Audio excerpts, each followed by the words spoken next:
you know, I knew nothing about the movie business. And when they started crucifying me, I'm going, what am I mean, I know I'm not Dustin Hoffman, but why are they putting me in that class? All I'm trying to do is do an entertaining film that people, will, I hope, will like.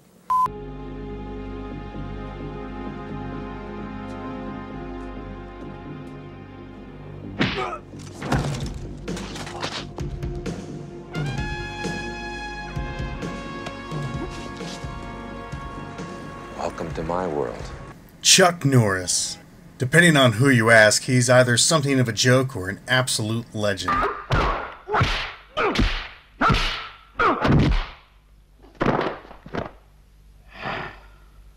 With his inclusion of one of the more infamous Chuck Norris jokes in his 2012 appearance in The Expendables 2, Norris might just be something of both things at once. I heard another rumor that you were bitten by a king cobra.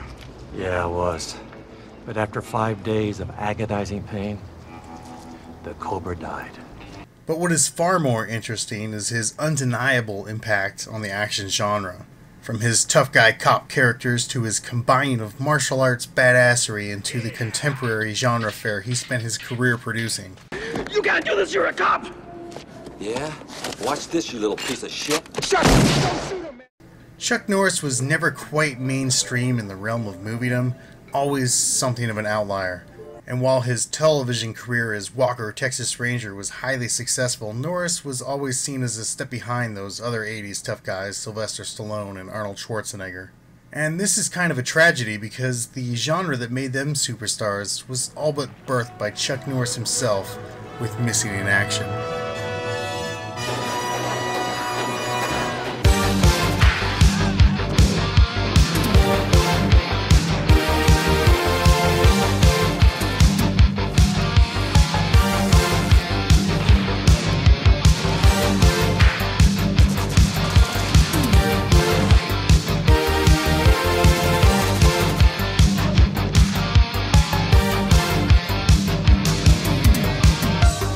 Often erroneously considered a Rambo clone, Missing in Action was made and released a year before the James Cameron-penned Stallone actioner ever reached screens. And while Rambo First Blood Part 2 was a big-budgeted blockbuster hit, it borrowed heavily from imagery and story elements Norris had already used for his own Vietnam vengeance tale. No, if anything, the Missing in Action films owe much to the Wings Hauser-penned Uncommon Valor, which has Gene Hackman assemble a group of veterans to go back to Vietnam and rescue his MIA son. There you have themes of loss, frustration, and the triumph of Americanism over cynicism and government bureaucracy, all shared with the Missing in Action films. The American delegation had hoped that Braddock's presence at the talks would increase their ability to negotiate. Though it should be noted, Uncommon Valor was directed by Ted Kotcheff, who also directed First Blood. This mission is over, Rambo. Do you understand me? This mission is over! And while Stallone was looking to expand artistically to something new, Chuck Norris had more personal reasons to want to create a fantasy about essentially going back to win Vietnam. It's kind of a personal thing with me because I lost a brother in Vietnam. And I still believe there are men in Vietnam that are missing in action. And this is a movie that's kind of a tribute to these men. And in the midst of all this, Chuck Norris also brought a young Belgian kid along for the ride. Listed in the credits of Missing in Action under the stunts section as Jean-Claude Van Damme, Jean-Claude would use his time working for Kain here, and also in the background of Breakin', also released in 1984, to try and break into show business, finally appearing in his first starring role a few short years later with Kain's martial arts extravaganza, Bloodsport. The thing Kain brought, other than Chuck Norris himself, was the spectacle of the action.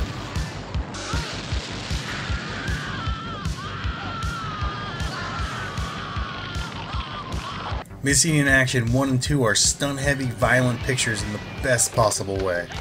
If Rambo is America the Savior, Chuck Norris's James Braddock is American Wrath. You have negative violence, which provokes violence on the screen, which I think is bad. But a person who is retaliating against violence, just like you will do on the street if you're attacked, I think is good. You cannot hide your head in the sand and say there is not violence out there. The key point is how do you deal with violence. That's what's important, and that's what we try to demonstrate on the screen. Not in a negative way, but in a positive way. Now, Norris was always attempting to reinvent, either himself or whatever genre film he was working in. And here, the famed martial artist decided to put far more emphasis on guns and explosions than the spinning back punches and killer roundhouse kicks he was known for. He brought in his co-star from Good Guys Wear Black, Soon Taeko, to play the bad guy and have the lone martial arts fight. But from there, it was mostly shooting. Lots and lots and lots of shooting. Until his lethal return to the cinemas in The Expendables 2, Missing in Action had the highest Chuck Norris created body count of all of his films. When looked at in terms of the whole Missing in Action trilogy, these films are a treasure trove of Chuck Norris badassery. Chuck Norris rising from a river and then shooting an M60 at the enemy is done in an appropriately iconic fashion. In one highly memorable scene from Missing in Action 2, the bad guys strap Norris upside down from a tree and throw a sack containing a pissed off hungry rat over his head.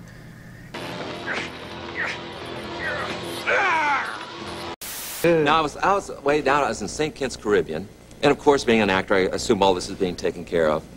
And the day we're going to do this particular scene, I walk on the set, and they got these rats in the cage. And I said, well, where's the fake rat I'm going to stick in my mouth? They go, I don't know, you know. And I go, well, what do you expect me to do? You expect me to stick a real one in my mouth? We said, well, we don't know. And so I said, well, so I kill on the rats, and I put tape on the rat, and tried to stick it in my mouth with the tape. That didn't work, you know.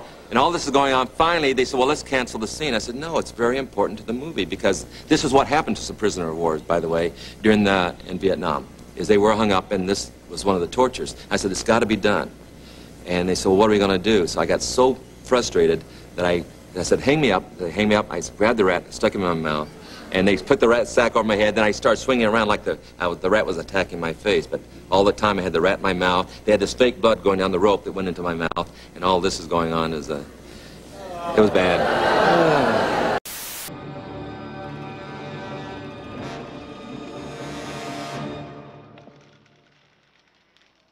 And while Missing in Action 3 does basically become the Rambo clone of the bunch, that doesn't detract from the goofy fun of the series in the slightest. It's just kind of a shame Kain didn't give these movies the resources and priority they deserve to become huge hits at a time when people were actually hungry for this type of thing.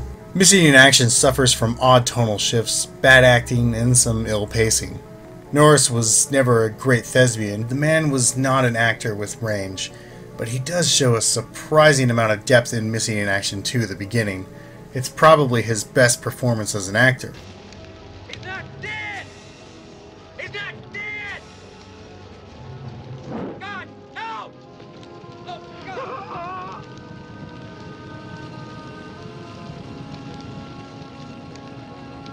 Son of a bitch! I do find it genuinely affecting during several scenes. Now, the first two Missing in Action films were shot back-to-back and released in reverse order. Together they serve as a fairly strong base for Chuck's character. We learn of his steely disposition, his martial mastery, tactical abilities, and gunfighting skills, as well as his history with the North Vietnamese. Why don't you tell us why there was a price on my head? For your war crimes, of course. For killing assholes like you. But the third Missing in Action film, one that was finally allowed a decent budget, acts almost as a retcon to the series. We learn the character of Braddock had a Vietnamese wife, and now he's on a new mission to bring her back to the States with him. There are some plot retreads, but this time with new characters and different results. But ultimately, Missing in Action 3 is probably the best of the series. Chuck is again more of a run-and-gun type rather than a martial arts master, but there are some great Rambo-esque gun battles here, and the gun Norris uses is legitimately as awesome as it is ridiculous.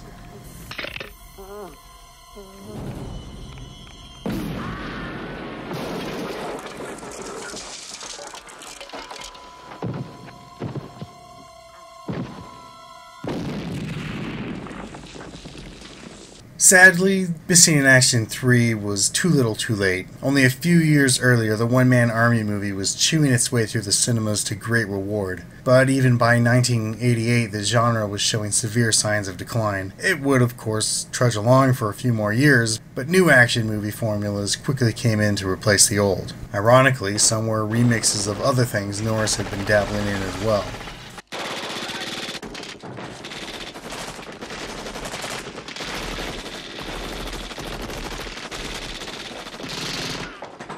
The Missing in Action trilogy is one of those great artifacts of the 1980s action zeitgeist.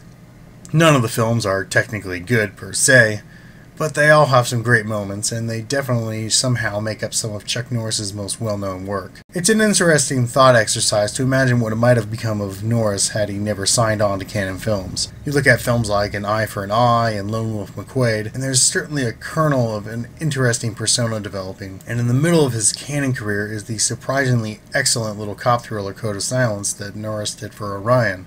Maybe we could have had this kind of martial arts Dirty Harry type on our hands. Then again, the superheroic, nearly inhuman Invincible Mega Man from Chuck Norris's Cannon days has become its own legend. Maybe we're fortunate just to have had him instead. The Missing in Action films spawned a subgenre we still associate with action heavies today. So, while I don't consider them the best action movies ever, they are important in that they led to Arnold Schwarzenegger and Jean-Claude Van Damme becoming stars, and Rambo becoming an icon. The last few years have really seen a lot of action pictures, you, Stallone, Eastwood, and so forth. What do you think it is, the appetite for people? They're violent pictures, no doubt about it. They're action pictures, but there is a lot of... Well, I think the main, like for Stallone and myself, is we're trying to do very positive, kind of pro-American type films. Yeah. And I think the movies have been anti-heroic for so many years. Now that we've come out with movies that deal more on a positive side, I think the people enjoy that.